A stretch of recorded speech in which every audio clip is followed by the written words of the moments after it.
Melebihi tugas malaikat. Kenapa saya katakan lebih dari malaikat? Kapolda dalam rangka 74 tahun Indonesia Merdeka, kita tahu bahwa kalau Pancasila diperas menjadi satu, katanya Soekarno, jadinya gotong royong. Polisi tugas utamanya adalah memberikan pelayanan, perlindungan, pengayoman kepada masyarakat. Nah, dalam rangka memperingati 74 tahun ke depan Bapak sebagai pimpinan tertinggi di Jawa Tengah di Kepolisian Negara Republik Indonesia, bagaimana cara Bapak untuk mengajak seluruh satuan Bapak bersama masyarakat gotong royong untuk mengurangi kejahatan dan tindak pidana di wilayah Jawa Tengah? Jadi begini, sesungguhnya filosofi daripada tugas polisi itu bukan hanya memberikan rasa aman, bukan hanya memberikan pelayanan, pengayoman, ya, dan penegakan hukum. Ada 3 filosofi tugas polisi di planet bumi ini, 3 filosofi. Sebenarnya filosofi ini adalah merupakan filosofi daripada Pancasila. Yang pertama adalah di seluruh bumi, planet bumi ini, tugas polisi yang pertama adalah meningkatkan kualitas hidup manusia, menjadi penjaga kehidupan, the guardian to enhance quality of life. Ketika tugas polisi mampu menjamin bahwa setiap warga bisa beraktivitas dengan tenang tanpa rasa takut, bapak-bapak meninggalkan rumah tanpa khawatir istri dan anaknya tinggal di rumah, yang mau berangkat ke kebun, ke pasar, ke sawah, ke kantor. Para pengemudi angkutan umum tidak ketakutan bakalan dipalak di tengah jalan. Pedagang-pedagang pasar tidak ketakutan. Ibu-ibu tidak khawatir melepas anak-anaknya berangkat ke sekolah. Pendek kata, ketika seluruh aktivitas warga itu bisa dijamin aman, nyaman, maka setiap warga itu bisa berproduktivitas. Pikiran-pikirannya dijaga, diberikan ruang, tidak ditakut-takuti, tidak diberangus. Tentunya pikiran-pikiran, ekspresi-ekspresi yang tentunya tidak melanggar hukum, aturan, dan norma-norma yang ada. Kemudian warga juga dijamin bisa berinovasi, bisa berkreativitas. Sehingga masyarakat itu bisa beraktivitas, bisa berekspresi, bisa berinovasi, sehingga produktivitas warga itu semakin meningkat. Kalau sampai di situ polisi bisa menjamin itu semua, maka sesungguhnya polisi sedang menjadi penjaga peningkatan kualitas hidup manusia. Yang pertama, filosofinya tugas polisi di seluruh planet bumi ini. Yang kedua, petugas-petugas polisi juga diminta menjadi penjaga kemanusiaan, the guardian to humanism.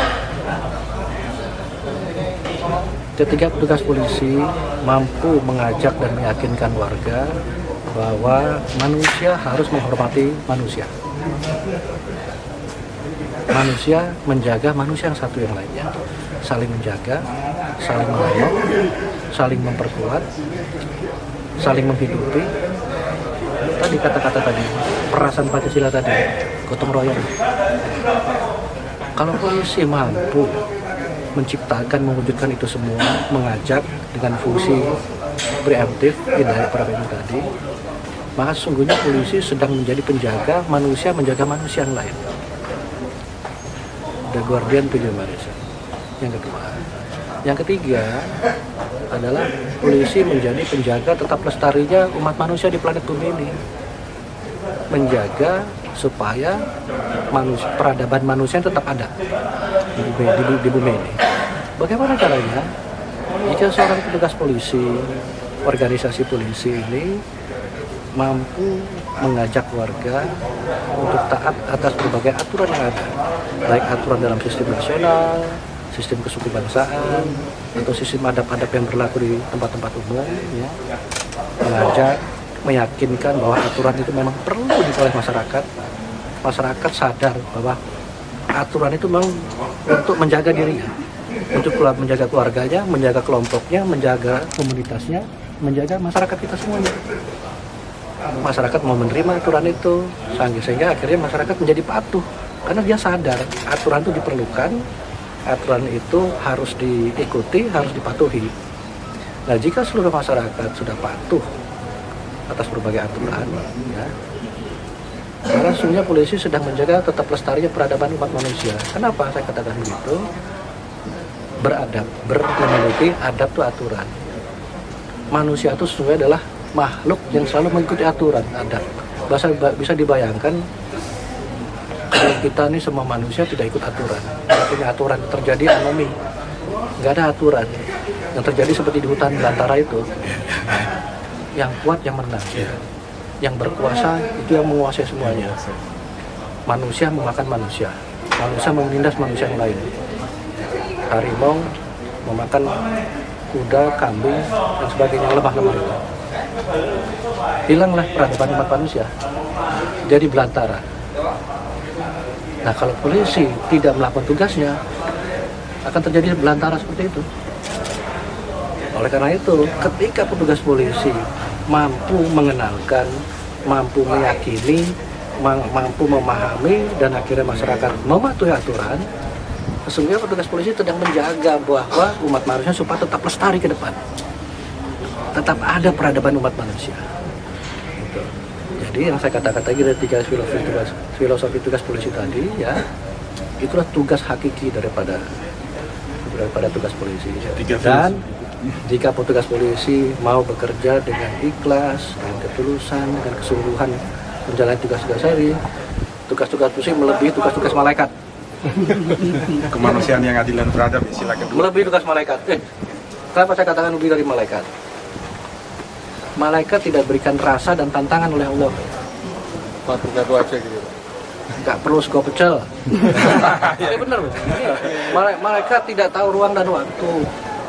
Ya, nggak dikasih tantangan politik. Kalau manusia dikasih challenge, dikasih perasaan, dikasih lapar, dikasih kebutuhan. Ada yang pengen naik pangkat, pengen sekolah, ada yang wartawan nguber-nguber itu segala mau berita. Betul, kita dikasih challenge. Kita dikasih kelebihan dan kekurangan. Dengan kelebihan dan kekurangannya itu, dengan tantangannya itu, kalau dia masih bisa bekerja terus dan ikhlas, menjaga 3 tadi, melebihi malaikat. Melebihi malaikat.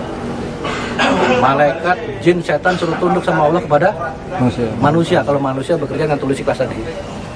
Itu sebabnya kenapa manusia menjadi makhluk yang paling sempurna, paling mulia. Kalau dia melaksanakan tugasnya tadi, termasuk Pak Polisi, menjalankan Pancasila. Siap. Terima kasih. Assalamualaikum warahmatullahi wabarakatuh. Ada satu yang terakhir. Apa yang lagi? terakhir Jenderal. Ini Jenderal. Tadi udah 1 SKS tuh. Satu terakhir Jenderal. Kita tahu saat ini lapas rutan sudah kebanyakan overkapasitas. 1 SKS 250.000. Sudah overkapasitas. Padahal sebenarnya banyak sekali kejahatan-kejahatan umum yang tidak perlu dilakukan penahanan. Yang ingin ditanyakan oleh kami dalam rangka seperti 3 filosofi tadi, dalam terang Tuhan melaksanakan sila kedua Pancasila, kemanusiaan yang adil dan beradab. Langkah yang akan Bapak pimpin ke depan untuk jajaran penegak hukum, khususnya kepolisian, agar melaksanakan hukum positif dalam terang Pancasila, yaitu keadilan Tuhan, kebaikan Tuhan, dalam wujud kemanusiaan yang adil dan beradab, akan seperti apa? Satu kata cara mengerjakannya, saya ingin membawa polisi Jawa Tengah ini menjadi polisi masa depan. Salah satu ciri polisi masa depan dalam masyarakat yang demokratis adalah mengutamakan pencegahan. Kalau orang Medan bilang pencegahan. Ya. Prevention first. Prevention is better than cure. Mencegah ongkosnya lebih murah. Daripada mencegah menjadikan darah yang tumpah. Mencegah memberdayakan seluruh masyarakat. Mencegah tidak perlu masuk ke lapas. Dari luar ya, bersama masyarakat ya, gotong royong tadi ya. Lah kalau kita sudah bisa mencegah semua kan nggak perlu orang buat kejahatan. Tapi kasihan lah kalau nggak ada kejahatan.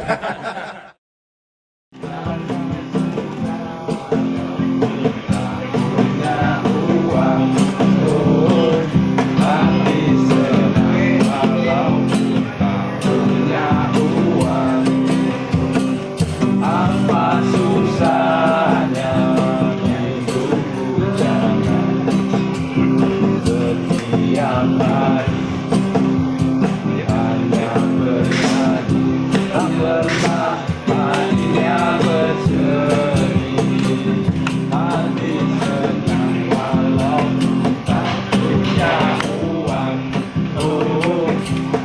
hati senang walaupun tak punya uang. Rumah Pancasila,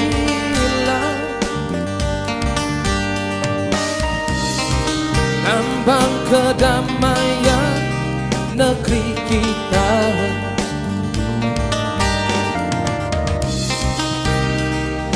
Rumah Pancasila,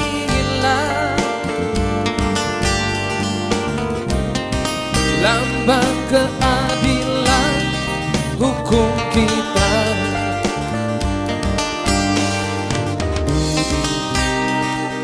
Rumah Pancasila,